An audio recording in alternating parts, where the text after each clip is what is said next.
You mentioned that you set a goal of reading 200 books this year. So, what's fueling that curiosity right now? Well, Newton had said that almost at the end of his life, that throughout his life he has just collected pebbles on the shore of knowledge. So if Newton has collected pebbles on the shore of knowledge, I think it's time that I start up reading 200 books a year.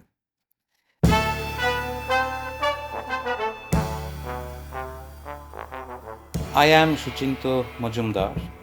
I am a teacher in English, originally from West Bengal, but I have been here in Bombay for, say, 20 years, and therefore you can realize I still call it Bombay, not Mumbai. First, I have taught in a village school in West Bengal for some years, where I used to teach English in Bangla.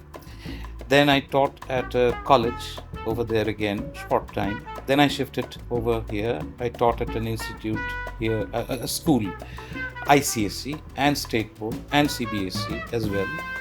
Then I shifted over to this school, and here I have taught ICSE for the first 5 years, then IGCSE for the next 5 years, and simultaneously I've been teaching AS and A levels.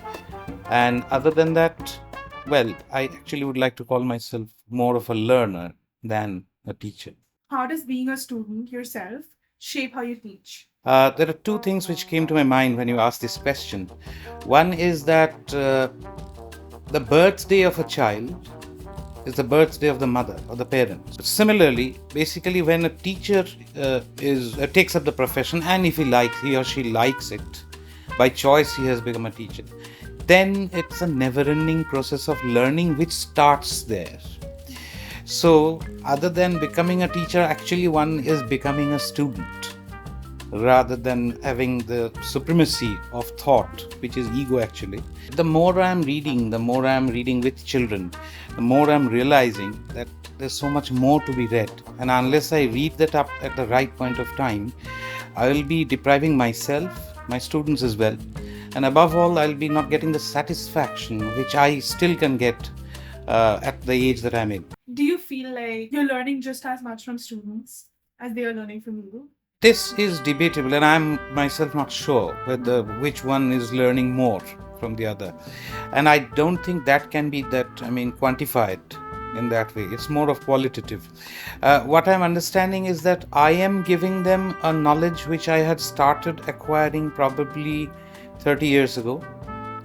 So I'm giving them an old knowledge with some enhancements, no doubt, but it's basically an old knowledge. On the other hand, what I'm learning from them is absolutely new, because probably not on the subject itself, although even in the subject at times I have been stunned and I had to look up dictionaries and other things at times on the usage of certain words and phrases. I'm an English teacher, so that has absolutely surprised me. If you could reimagine education entirely, what would it look like? Well, I have studied or done my graduation and masters from Tagore's University at Shantiniketan. So I'm influenced by that. I do have a bias to some extent. So I feel that element of nature should be involved in everyday life activity, studies, during studies. Let there be rain, it doesn't matter. Let the class stop, but let it be in the. We have to stop it. Just give me a moment. I can say it again. The second thing is political awareness.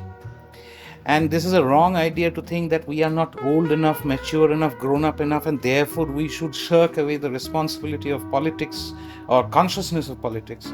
That's escapism. The child does not have to be a part of the modern day politics or direct politics, but should be aware of what had happened in First World War, what had happened in Second World War. We call it history, and that is where it becomes a problem. Unless we feel one with it, we will not have the ideas clearly rooted in our mind, and that might affect our ideologies later on and our political biases, which will result in bringing in governments just by the looks, not by the real things that they promise or keep it out. They will not be on the lookout for real politics. Well, it might sound a bit Marxist, but then the class politics is also one who has to understand. Otherwise, understanding the totality of many things will be incomplete. That's what I feel. Are these also impacting the kind of curiosity you come with to learning as a student while being a teacher? Yes, of course. The more I'm reading with my students, the more I'm realizing the things which I could have done and have not done because of justifiable reasons, but ultimately I have not done. And whatever is left of my time span on this planet, it's always less. So that's why I am now on multiple things. Are you overwhelmed by the time you have left? Well, economics is related to it, finance. If I can make enough money, I will leave my job and other things and will spend more time reading, traveling, etc.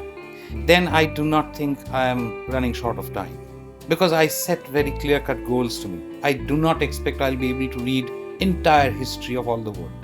But if I am not making enough money, then I will not be having enough time, which will then be a burden on me probably in the last years of even my last thought, that I didn't get the time that I should have got. What's one lesson you'd want your students to remember that isn't in any textbook? Life. That is the greatest teacher. And it takes time. Because with the passage of time, the same things, if you read or revisit, will have different experiences coming up and different feelings, and therefore perspectives will change. My behavior will change, my attitude will change, my demands, desires will change, and therefore the whole being will change. One has to test everything for oneself. Do not believe what teachers say. Do not believe what your parents say. Do not believe any institution what it says. Test it for yourself. Because truth is a perspective, nothing more than that. That's it. Thank you.